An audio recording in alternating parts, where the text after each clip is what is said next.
Problematización de la situación social según la perspectiva de la pedagogía del oprimido por Pablo Freire. Estudiantes: Brisa Díaz, Ruth Nagayama, Morelia Pereira, Shirley Guzmán, Tiffany Chita y Angie Carreño. Como introducción tenemos la justificación de la pedagogía del oprimido. En este punto profundizamos lo que es la educación como la práctica de la libertad. También hablamos sobre el poco conocer de cada uno, ¿no? Y el puesto en el cosmos en el que nosotros tenemos conocimiento. También se puntualiza lo que es la humanización y la deshumanización. Otro punto importante es la contradicción de opresores y oprimidos y su superación. Habla y profundiza sobre la pedagogía liberadora, en el cual también indica sobre la búsqueda de liberación tanto de opresores como de oprimidos. Y también se hace hincapié a lo que se refiere la realidad opresora, cuando el oprimido cambia de papel a opresor, pero eso se explicará más adelante.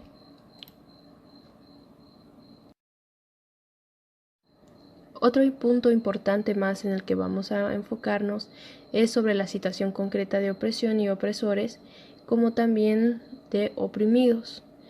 En cada uno habla y desempeña diferentes papeles o roles y perspectivas. Por una parte, los opresores, que nos habla sobre la deshumanización y la vocación que tienen hacia los oprimidos, y por otra parte tenemos todo lo contrario, un opresor, que son los oprimidos, que nos habla sobre un sujeto que debe construir su propia realidad a través de ciertas circunstancias. Así también mencionar la siguiente frase: nadie libera a nadie ni nadie se libera solo, los hombres en comunión. Esto nos indica que el individuo, la persona, el sujeto, aprende a cultivarse a través de ciertas situaciones, circunstancias vividas en su vida cotidiana. Esto con el propósito de ¿qué? De tener experiencias útiles para generar situaciones de aprendizaje. Es de esta manera que nosotros nos enfocamos para hablar sobre la opresión, los oprimidos, los opresores y los diferentes factores y aspectos que nos da la oportunidad de analizar y comprender la realidad social en la que se encuentra la carrera de trabajo social en Pando, Bolivia. A continuación, explicaremos diferentes aspectos guiados por la perspectiva de Pablo Freire, esencialmente en el capítulo 1. Oprimidos. Oprimidos son aquellas personas que están sometidas a la vejación, humillación o tiranía de alguien. Oprimidos es una de las ideas principales que nos menciona Paulo Freire. Cuando hablamos de oprimidos, estamos haciendo referencia a una parte de la sociedad, así como la divide este autor. Para entender mejor, es importante mencionar que Paulo Freire utiliza 3 palabras que identifican y caracterizan a los oprimidos, que es la deshumanización, el fatalismo y la incapacidad. Estas 3 características que tienen los oprimidos van a ser un acto de dominación, donde los opresores dominan y los oprimidos obedecen.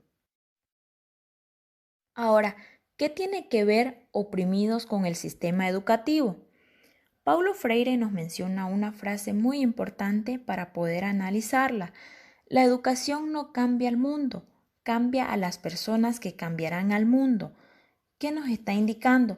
Nos está indicando que no es un cambio mágico lo que se quiere. Las cosas no son mágicas, las cosas necesitan ser cambiadas por nosotros y somos nosotros que debemos de cambiar primero para después tratar de cambiar un entorno y tratar de dar ejemplo. Entonces, es importante que las personas se hagan estas 2 interrogantes muy importantes. ¿Será que estamos analizando cómo funciona hoy en día, en pleno siglo XXI, todo esto del sistema educativo? ¿Realmente sabemos cómo está la educación en todos los niveles de educación? Entonces, es muy importante que conozcamos cuál es la realidad del sistema educativo. En este caso, si hablamos de oprimidos en el sistema educativo, ¿quiénes serían? Por una parte los estudiantes y por otra los docentes.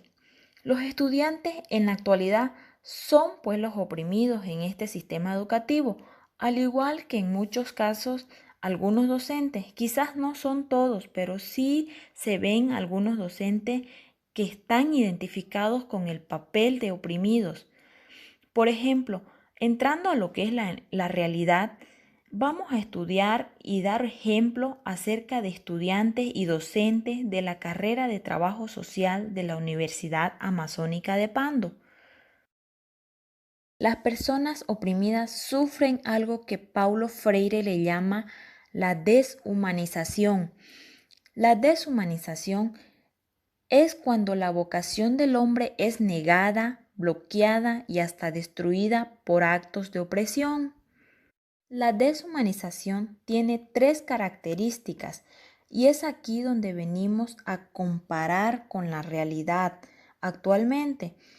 Hoy en día, la situación de las estudiantes de la carrera de Trabajo Social de la Universidad Amazónica de Pando es muy crítica, ya que hoy en día las estudiantes presentan muchos factores que perjudican lo que es su proceso de formación. Las estudiantes se ven expuestas muchas veces a abandonar la carrera porque no pueden lidiar con semejantes situaciones que se le presentan en su vida. Por ejemplo, las estudiantes tienen que lidiar con el factor económico, con los hijos en el caso de las madres solteras, con el tiempo porque muchas trabajan para poder sustentarse económicamente. Y esto es lo que hace que no dediquen el 100% a sus estudios. Entonces, las estudiantes ya presentan esa pérdida de esperanza, la pérdida de la autoestima, y eso les conlleva a tener actitudes destructivas que son las tres características que tiene la deshumanización.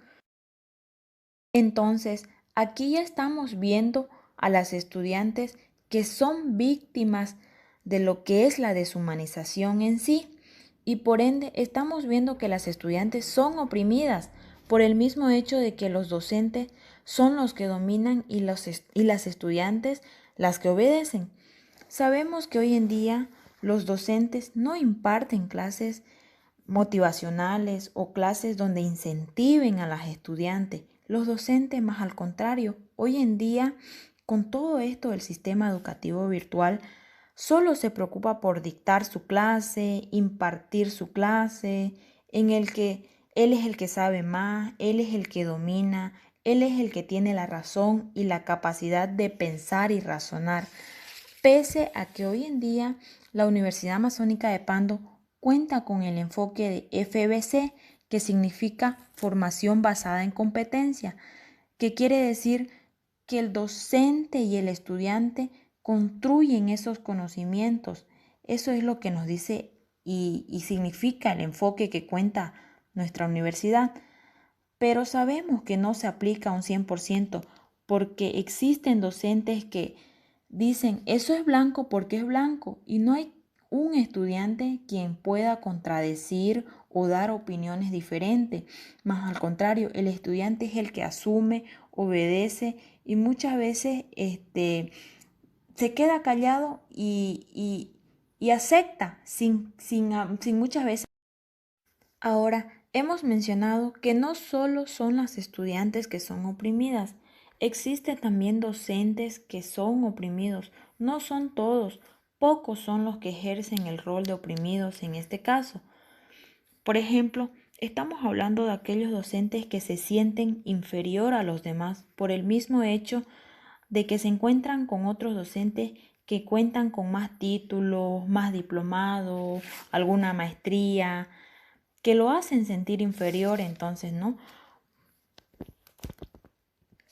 Un claro ejemplo de esto es un docente que dicta clases de maestría, ya que es el que sabe más, el que domina, el que tiene más conocimiento, el que tiene la razón y el poder, ¿no? Sobre sus estudiantes, que en este caso son licenciados, ¿no? Entonces, se puede percibir que las tres características de la deshumanización son identificadas hoy en día en las estudiantes de la carrera de Trabajo Social de la Universidad Amazónica de Pando, ya que presentan muchas dificultades en lo que es su proceso de formación. Pero cabe resaltar que los estudiantes y docentes no solo se ven oprimidos por cuestiones de estudio o que la persona tenga más grados, sino que no nos olvidemos la forma de enseñar a los oprimidos. Por ejemplo, algunos docentes quieren que el estudiante sea más práctico, que él mismo busque y tenga esa habilidad de razonar y de pensar por él mismo. Y sabemos que el sistema nos dice que el estudiante puede y debe buscar esas estrategias de aprendizaje para obtener un resultado satisfactorio de lo que es su proceso de formación profesional. Pero ese es el gran problema que lo vemos hoy en día en el sistema educativo, que los docentes enseñan muchas veces de forma incorrecta, hacen que el estudiante se limite y adapte a su forma de enseñar por la misma razón que el docente no le permite al estudiante generar más formas o métodos de aprendizaje o de enseñanza. El docente no nos da esa creatividad de querer o de diseñar nuestros propios instrumentos, es decir, limitan la creatividad del estudiante. Y es aquí donde vemos que los estudiantes se conforman y dicen, está bien, así el docente lo quiere y tiene la razón. Entonces ya estamos viendo identificados a los estudiantes como con el papel de los oprimidos, porque están aceptando, se están adaptando y lo están mirando de una forma bien y están siendo sumisos, ¿no? Los oprimidos no solo sufren y viven la deshumanización, sino algo que Freire denomina fatalismo, considerada inmovilizadora, que insiste en convencernos de que nada podemos hacer contra la realidad social. Cuando hablamos de fatalismo, nos referimos a 3 puntos. Pesimismo ante todo. Nada puede cambiar la situación o circunstancia en la que se encuentre. Y además una de las más preocupantes y graves, así lo quiere Dios, cuando la fe se quiebra. Se puede observar las características ya mencionadas, como ser el pesimismo, al adquirir actitudes negativas y destructivas ante la situación que están atravesando. No puede mejorar o cambiar. Que los factores económicos, factores de salud, factores de trabajo, factores de tiempo, impide que la estudiante pueda desenvolverse de manera adecuada y efectiva con sus estudios. Y es donde utilizan la frase nada podrá cambiar, al igual que la implementación religiosa, en donde así lo quiere Dios. Por eso suceden estas cosas. Entonces, la deshumanización en combinación con el fatalismo los lleva a la incapacidad. ¿En qué consiste esta incapacidad? Que los oprimidos tienen el no puedo instalado en el chip. No puedo hacer algo, no conozco sobre algo. El no puedo opinar o debatir sobre algo por miedo a equivocarme. El no poder desarrollarse en una habilidad por falta de seguridad en sí mismo. Entonces, la deshumanización en combinación con el fatalismo los lleva a la incapacidad. ¿En qué consiste esta incapacidad? Que los oprimidos tienen el no puedo instalado en el chip. No puedo hacer algo, no conozco sobre algo.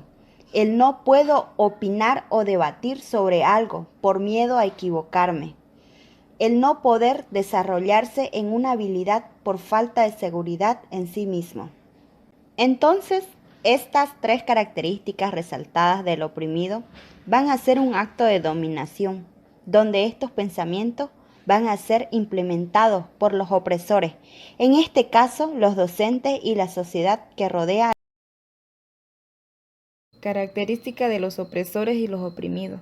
Existen diversas características que nos hablan sobre el opresor, que es el que transforma, y los oprimidos es el quien recibe el nombre de asistido. De esta forma se presentará algunas características de los opresores, que son los siguientes. Deseo de aprobación y su gratitud por parte de los oprimidos, una aceptación que aumenta su falsa superioridad. Necesitan que les digan que van bien, Va muy ligado con la aceptación debido a que hace algo esperando una aprobación. Están convencidos de ser más que nadie, aumentando su ego. Los opresores asumen que son quienes mandan, que solo importa su mandato. Los opresores saben todo. Al creer que saben todo, descartan a las demás ideas sin importar los demás. A los opresores les interesa mantenerse en un plano de superioridad e incrementar su poder, y para poder lograrlo quieren seguir teniendo a los oprimidos dormidos y ciegos. Son quienes piensan y razonan, creyendo que tienen la razón. Los opresores sienten que es su deber dominar y oprimir a los demás.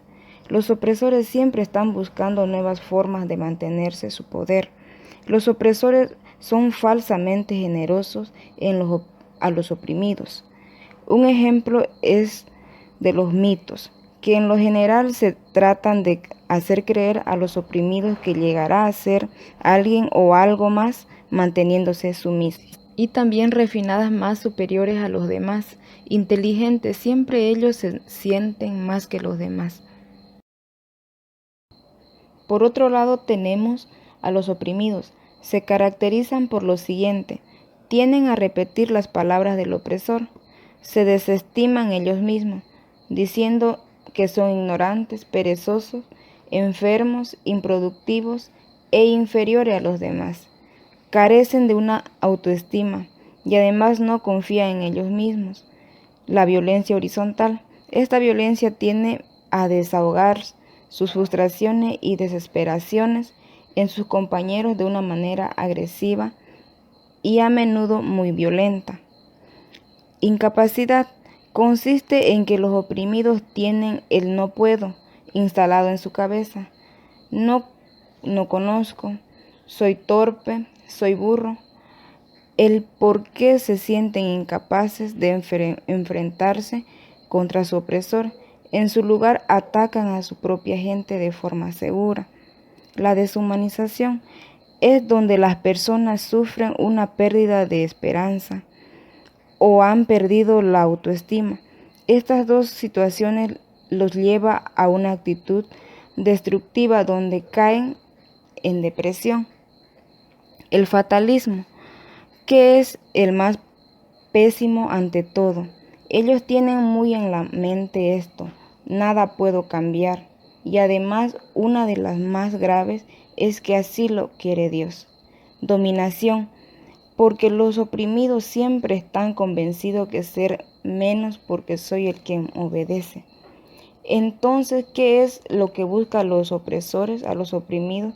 Es adormecer su conciencia, infundir su temor, acostumbrarlos a no opinar, generando desunión entre los mismos oprimidos, y entre todos lleva al opresor a un resultado mágico para su propio interés. Culpabilidad. ¿Por qué sienten siempre la culpa y vergüenza por su situación? Por lo tanto, se acomodan a esa realidad, es decir, se acomodan a lo que dice el opresor. La esclavitud es porque ellos siempre se sienten dominados por el opresor. Por lo tanto, sienten un temor a la libertad profundo cuando se encuentran en una posibilidad de liberación. Siempre piensan en la dependencia emocional del opresor. No tienen la capacidad para pensar. Se vuelven adictos al asistencialismo. Admiran a su opresor y desean ser como ellos. La educación opresora es un reflejo de la sociedad opresora, una dimensión de la cultura del silencio. La misma sociedad ejerce un sistema opresor ante la educación, siendo que cada vez se exige más a la educación, innovando, buscando nuevas estrategias y metodológicas, enseñanzas, aprendizajes. Tal es el caso de la Universidad Amazónica de Pando, que tiene el método basado en competencia para formar nuevos profesionales donde las exigencias son bastantes hacia los alumnos, donde ya los docentes son la guía para poder llevar los temas de los alumnos. Es quien debe informarse, investigar y no solo quedarse con lo que se ha avanzado dentro del aula. De esta manera podemos decir que se tiene un nivel de capacidad de exigencia bastante alto, donde los docentes exigen investigación y los docentes son también evaluados por el nivel de competencia y conocimiento de los alumnos. Los alumnos son opresores y oprimidos. Desde el momento que existe la competencia por ser mejores, por ganar y querer saber más que los otros, donde cada vez sus exigencias son grandes, cada vez van investigando, con mayor empeño por tener mejores conocimientos, así poder ser mejores cada vez dentro del aula, obtener mayores conocimientos, ya que para ello se benefician con calidad de estudios que presenta y calidad de profesionales que en un futuro lo serán. Para ello podemos decir que el estudio basado en competencia exige tanto al docente como al estudiante que sean personas capaces, que sean preparados, íntegras en su profesión, que tengan ética y vocación, ya que estos se merecen tener grandes esfuerzos, grandes conocimientos, que cada día ir informándose, tener investigaciones, para que de esta manera en el campo laboral cada vez es más competitivo, es más preparado, los profesionales salen teniendo mayores conocimientos, personas más empoderadas y en la competencia laboral es más grande, siendo que cada vez son mayores personas los profesionales de la Universidad Amazónica de Pando. De este modo brinda profesionales de calidad. Para hablar sobre la libertad, se hace énfasis en la educación, puntualizando dos conceptos. El carácter liberal lo considera como proceso, el cual el educador invita a reconocer y a describir la realidad. Otro concepto lo define como acto, con un proceso de acción que se basa y transforma sobre la realidad. De esta forma, la educación dentro de la libertad es transformadora y parte de un pensamiento crítico que se sustenta en una práctica. La libertad es la capacidad del ser humano, es actuar según sus valores, criterios, razón y voluntad. Docentes y estudiantes se basan en la lucha de la superación en el ámbito profesional. Algunos profesionales de trabajo social buscan cambiar su rol a opresor. ¿Por qué? Por ejemplo, los estudiantes están en busca de la superación. Algunos profesionales se dan de opresor en no dar oportunidades a los estudiantes en poder lograr su superación. Un ejemplo de la libertad de opinión es cuando se evidencia al inicio de cada periodo de clase. Es cuando el docente y el estudiante se reúnen y planifican sobre las distintas materias que se va a llevar en la gestión, en la que se esté cursando, con el propósito de crear interés y se pueda dar a conocer la opinión de los estudiantes y docentes que pertenece a esta carrera. Otro ejemplo de la libertad expresiva es cuando los docentes y estudiantes luchan por realizar actividades que se refieren a temas de carácter social, como ser talleres, capacitaciones sobre los derechos y formas de liderazgo, como también farándulas con temas importantes que los estudiantes escogen para participar y compartir entre todas.